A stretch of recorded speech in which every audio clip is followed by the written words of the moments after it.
What if I told you some of the most hyped cameras of the last few years were complete disasters? Cameras that looked promising on paper, but in real life, they overheated, missed key features, or just felt like lazy money grabs by big brands. And chances are, you or someone you know almost bought one of these. In this video, we're counting down the top 10 worst cameras of all time. Not ancient relics from the 90s, but recent models from brands like Canon, Sony, Nikon, Leica, and Panasonic that truly let photographers down. And trust me, number 1 will absolutely shock you, especially if you're a Canon fan. Before we dive in, if you've ever wasted money on a disappointing camera, or you want to avoid making that mistake in 2025, hit that subscribe button, turn on the bell icon, and let's break down the truth most review channels won't tell you. Let's start with number 10 on our list. The Olympus Pen EPL10. On paper, it sounds impressive. 16.1 megapixel live, MOS sensor, TruePic 8 image processor, ultra high, definition 4K video recording at 30 frames per second, and a 3-inch 1.04 million 180-degree flip touchscreen. It even offers up to 8.6 frames per second shooting and ISO 25600. But here's the reality. This camera was essentially a repackaged EPL9 with virtually no meaningful upgrades. Olympus took the lazy route, using the same outdated sensor when competitors were pushing boundaries. For a camera released in the modern era, the lack of 4K at 60 frames per second video is inexcusable, especially at its price point. What makes this camera truly disappointing isn't just what it lacks, but what it represents: a complete absence of innovation from a once pioneering brand. If you're considering this camera, prepare yourself for buyer's remorse the moment you realize you're paying premium prices for yesterday's technology. But if you think the EPL10 is bad, wait until you see what disaster Fujifilm created with our number 9 pick. The Fujifilm XT200 promised to be the perfect entry-level mirrorless camera with its 24.2 megapixel APS-C CMOS sensor and impressive-sounding features like ultra-high definition 4K video, a 2.36 million OLED electronic viewfinder, and a massive 3.5-inch 2.76 million articulating touchscreen. Fujifilm even boasted about its hybrid autofocus system with face and eye detection. But using this camera felt like being stuck in digital quicksand. The touchscreen lag was so bad that you'd miss crucial moments waiting for the interface to respond. And if you somehow managed to capture anything worth keeping, good luck, the battery would die after just a couple hours of shooting. Perhaps the most telling fact about the XT200 is that Fujifilm discontinued it remarkably quickly, essentially admitting their mistake without saying a word. This camera felt half-baked even at launch, and photographers who invested in it were left with an orphaned system and plummeting resale values. Think that's disappointing? You'll be shocked when you hear about Sony's colossal misstep with our number 8 entry. A full-frame camera that proves bigger sensors don't always mean better photos. Coming in at number 8 is the Sony Alpha 7C. Sony marketed this as the perfect compact full-frame camera with its 24.2 megapixel full-frame Exmor R BSI sensor, BION's X image processor, and impressive 693-point hybrid autofocus system. They even highlighted its 5-axis in-body image stabilization and shooting capability of up to 10 frames per second. But here's what Sony didn't want you to realize. They essentially recycled the Alpha 7 III sensor in a smaller body and called it innovation. The result? A camera with ergonomics so terrible you'll develop hand cramps during any extended shooting session. The electronic viewfinder placement was clearly an afterthought, forcing you into uncomfortable positions just to compose a decent shot. What's particularly frustrating about the Alpha 7C is that Sony sacrificed usability for size, but ended up with a camera that excels at neither. Professional photographers who bought into the hype quickly listed these on the second-hand market. But even Sony's misstep pales in comparison to what Nikon did with our number 7 camera, a vlogging camera that somehow forgot what vloggers actually need.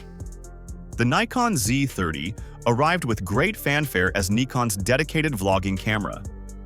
With its 20.9 megapixel DX format CMOS sensor, ultra-high definition 4K 30 frames per second video capabilities, and vlogging optimized design, it seemed promising.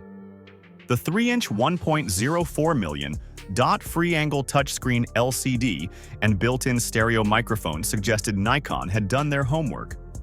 But they clearly failed the final exam. In a baffling design decision, Nikon released a camera targeting content creators without an electronic viewfinder, not even as an optional accessory. Even more shocking, they omitted a headphone jack, making audio monitoring impossible. And if you somehow worked around these limitations and tried shooting in 4K, prepare for the camera to overheat after just 20 minutes of recording. For a camera specifically designed for vlogging, the Z30 falls flat on almost every metric that matters to actual vloggers. It's as if Nikon created a camera based on what they thought vloggers needed without ever speaking to one. But at least the Z30 was affordable. Our number 6 pick takes disappointing to new heights with a price tag that will make your jaw drop. At number 6, we have the Leica M11 Monochrome, a camera so specialized and expensive it deserves special recognition for audacity alone. On paper, it's impressive.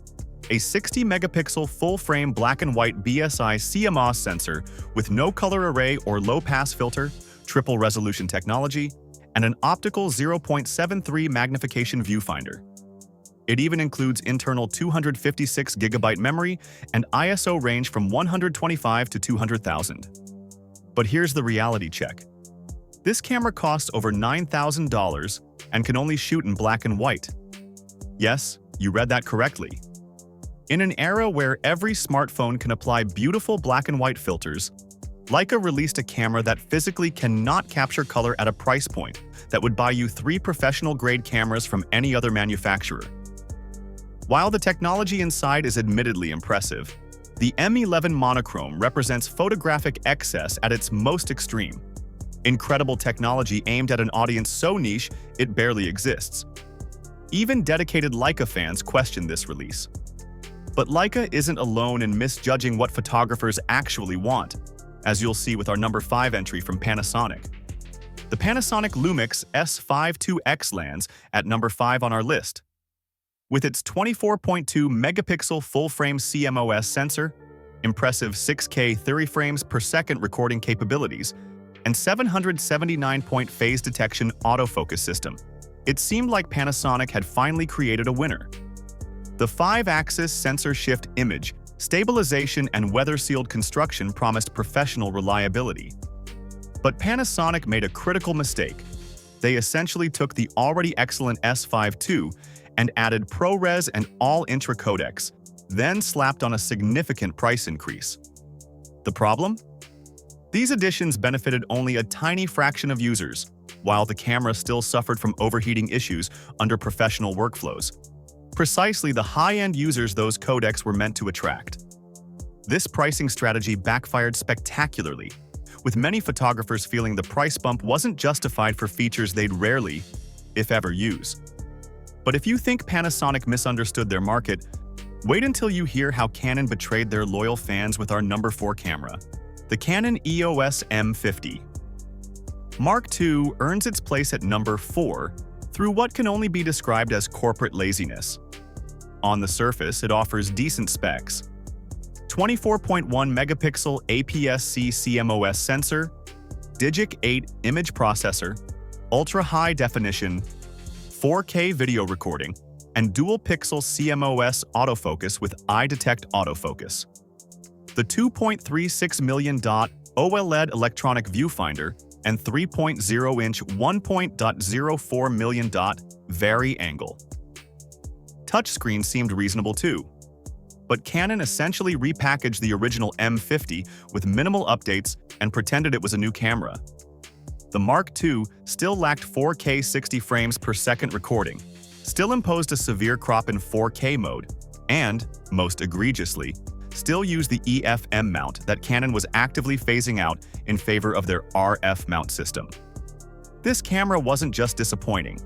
It was Canon deliberately misleading their customers by releasing a new camera they knew was already obsolete. Loyal Canon users who invested in this system felt betrayed when they realized their lenses would have no upgrade path. But even this betrayal pales compared to Nikon's blunder with our number 3 pick. Taking the number 3 spot is the Nikon Z5, which proves that being an entry-level full-frame camera is no excuse for cutting critical corners. With its 24.3-megapixel FX format CMOS sensor, X-Speed 6 image processor, and 3.6 million dot OLED electronic viewfinder, it looked promising on paper. The 5-axis sensor shift vibration reduction and dual SD UHS-2 card slots suggested a thoughtfully designed camera. But Nikon's compromises were simply unforgivable. The burst speed of only 4.5 frames per second was outdated even when released, making it unsuitable for any action photography. Despite claiming to support UHS-2 cards, the camera only utilized UHS-Y speeds, creating a bottleneck that frustrated photographers. And the video features were abysmal. No 4K 60 frames per second and a heavy crop that made wide-angle video nearly impossible. The Z5 represents a good sensor trapped in a body with specifications that would have been disappointing in 2018, let alone 2020 and beyond. But if you think Nikon's half-hearted approach was bad, wait until you hear about Sony's vlogging catastrophe at number 2. Our second worst camera is the Sony ZV-E10, a camera that proves even Sony can completely misunderstand its target audience. The specs looked tailored for content creators. 24.2-megapixel APS-C XMOR CMOS sensor, ultra-high definition 4K 30 frames per second video, a 3.0-inch side flip-out touchscreen LCD, and 425-point fast hybrid autofocus with real-time eye autofocus and tracking. But using this camera for its intended purpose revealed fatal flaws. The rolling shutter effect was so severe that any panning motion turned your footage into wobbling jelly. The image stabilization was practically non-existent, making handheld shooting a nightmare. And in 2023, releasing a camera without 4K 60 frames per second capability was simply unacceptable, especially for a camera targeting content creators who demand flexibility in post-production.